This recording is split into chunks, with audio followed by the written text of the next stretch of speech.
नमस्कार दोस्तों। आज हम पढ़ेंगे वीर गाथा काल, जिसका समय शुक्ल जी ने निर्धारित किया है संवत 1050 से 1375 तक। हम पढ़ेंगे प्रकरण 3, देश भाषा काव्य। पहले कहा जा चुका है कि प्राकृत की रूढ़ियों से बहुत कुछ मुक्त भाषा के जो पुराने काव्य जैसे बीसल देव रासो, पृथ्वीराज रासो आजकल मिलते हैं, वे संदिग्ध हैं। यहाँ से यह बात हमें समझ में आती है कि शुक्ल जी बीसल देव रासो और पृथ्वीराज रासो को संदिग्ध मानते हैं। इसी संदिग्ध सामग्री को लेकर थोड़ा बहुत विचार हो सकता है, उसी पर हमें संतोष करना पड़ता है। इतना अनुमान तो किया ही जा सकता है कि प्राकृत पढ़े पंडित ही उस समय कविता नहीं करते थे।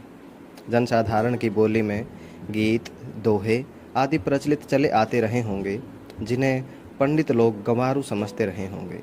ऐसी कविताएं राजसभाओं तक भी पहुंच जाती रही होंगी।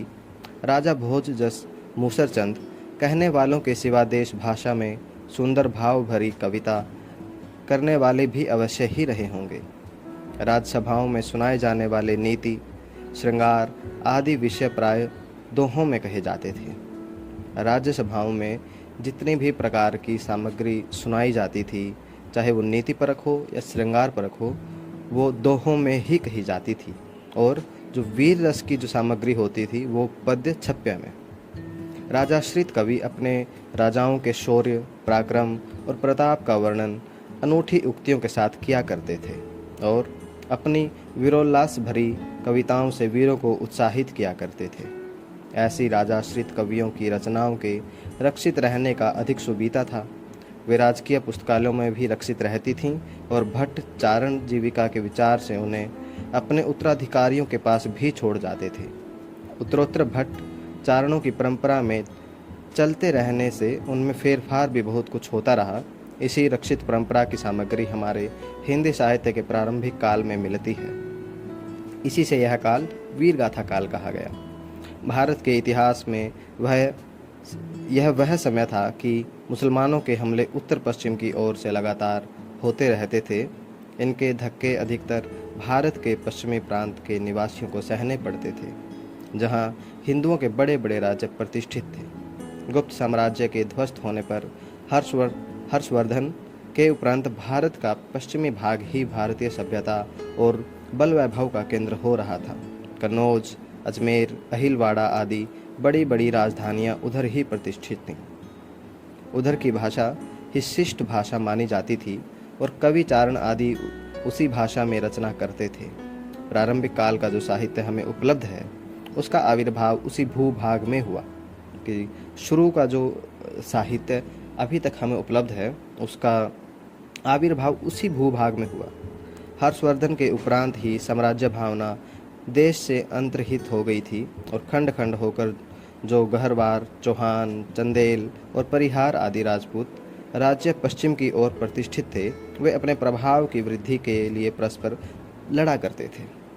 चंदेल, चौहान और गहरवार, परिहार, ये जो राजपूत लोग थे, ये अपनी ही प्रतिष्ठा के लिए आपस में ही लड़ा करते थे। लड़ाई किसी आवश्यकतावश नहीं होती थी, कभी कभी तो शौर्य प्रदर्शन मात्र के लिए यूं ही मोल ली जाती थी। बीच बीच में मुसलमानों के भी हमले होते रहते थे। सारांश यह है कि जिस समय से हमारे हिंदी साहित्य का अभ्युदय होता है, वह लड़ाई भिड़ाई का समय था, वीरता के गौरव का समय था और सब बातें पीछे पड़ गई थी।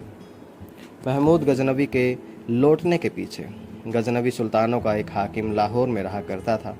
वहाँ से लूट मार के लिए देश के भिन्न भिन्न भागों पर विशेषतः राजपुताने पर चढ़ाइयाँ हुआ करती थी। इन चढ़ाइयों का वर्णन फारसी तवारीखों में नहीं मिलता, पर कहीं कहीं संस्कृत ऐतिहासिक काव्यों में मिलता है। सांभर का चौहान राजा दुर्लभ राज द्वितीय मुसलमानों के साथ युद्ध करने में मारा गया था।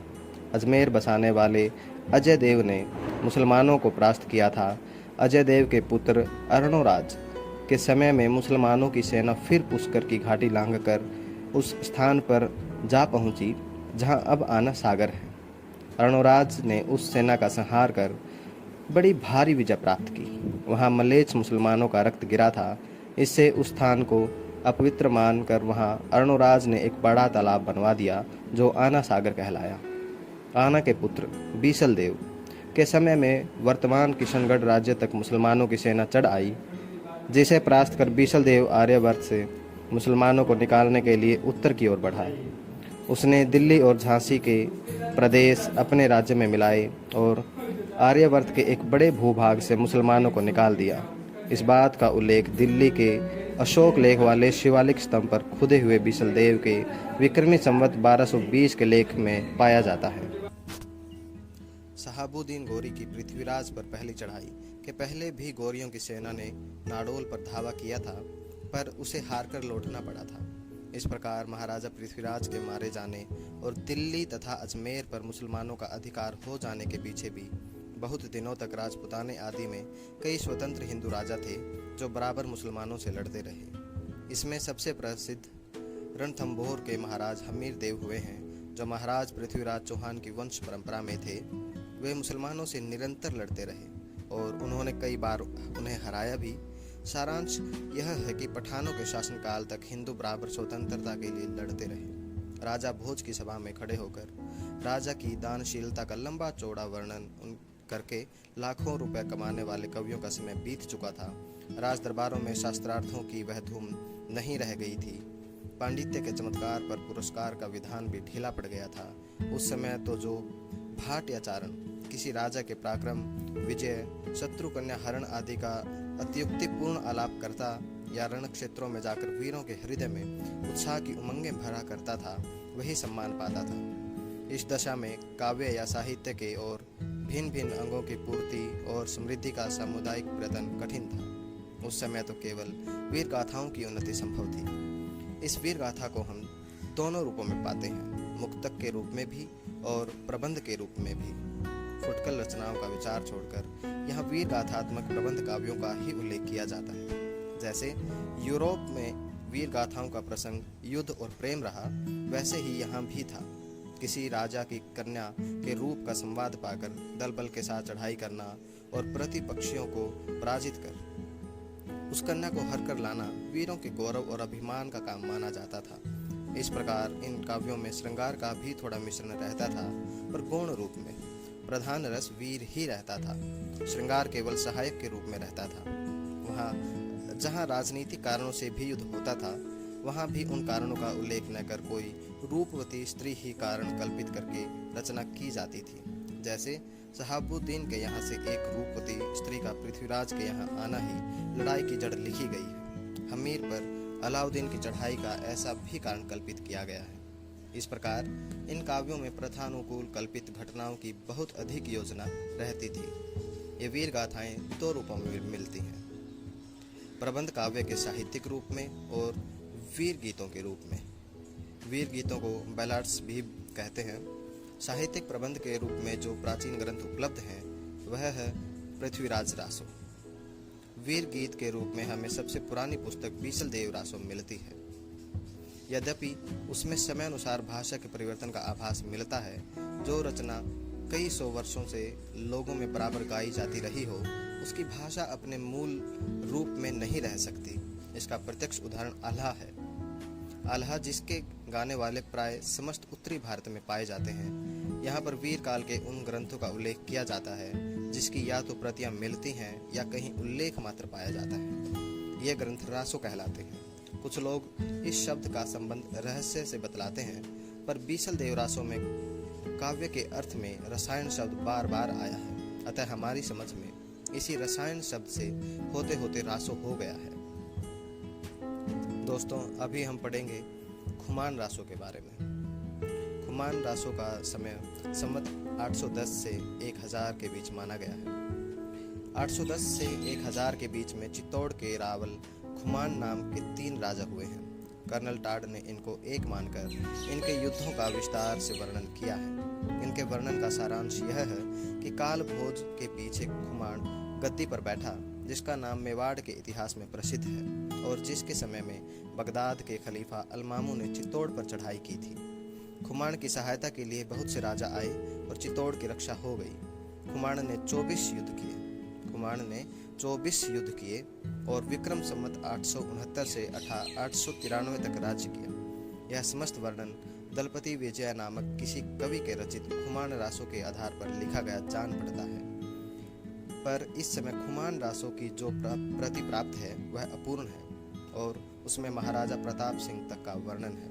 कालभोज से लेकर तीसरे खुमान तक की वंश परंपरा इस प्रकार है: कालभोज, खुमान, मद्दट, भृतृपट्ट, खुमान, महायक, खुमान तीसरा। कालभोज का समय विक्रम संवत 791 से 810 तक है और तीसरे खुमान के उत्तराधिकारी भृतृपट्ट दूसरे के समय के 2 शिलालेख विक्रम संवत 999 और 1000 के मिले हैं। अतएव 190 वर्षों का औसत लगाने पर तीनों खुमानों का समय अनुमानतः इस प्रकार ठहराया जा सकता है: खुमान पहला विक्रम संवत 810, खुमान दूसरा विक्रम संवत 870, खुमान तीसरा विक्रम संवत 965।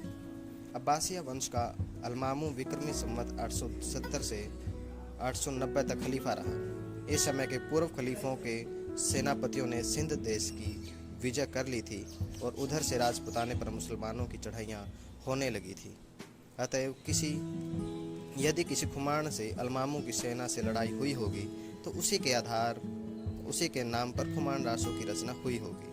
खुमान से अलमामू की सेना की लड़ाई हुई होगी तो उसी के नाम पर खुमान रासों की रचना हुई होगी। यह नहीं कहा जा सकता है कि उस समय जो खुमान रासों मिलता है उसमें कितना अंश पुराना है। उसमें महाराणा प्रताप सिंह तक का वर्णन मिलने से यह निश्चित रूप से कहा जा सकता है कि जिस रूप में यह ग्रंथ अब मिलता है वह उसे विक्रम संवत की 17वीं शताब्दी में प्राप्त हुआ होगा। शिव सिंह सरोज के कथनानुसार एक अज्ञात नाभा भट्ट ने खुमान रासो नामक काव्य ग्रंथ लिखा जिसमें श्री रामचंद्र से लेकर खुमान तक के युद्धों का वर्णन था। यह नहीं कहा जा सकता कि दलपति विजय असली खुमान रासों का रचयिता था अथवा उसके पिछले परिशिष्ट का। दोस्तों, यह था खुमान रासो। उम्मीद है आपको समझ में आया होगा।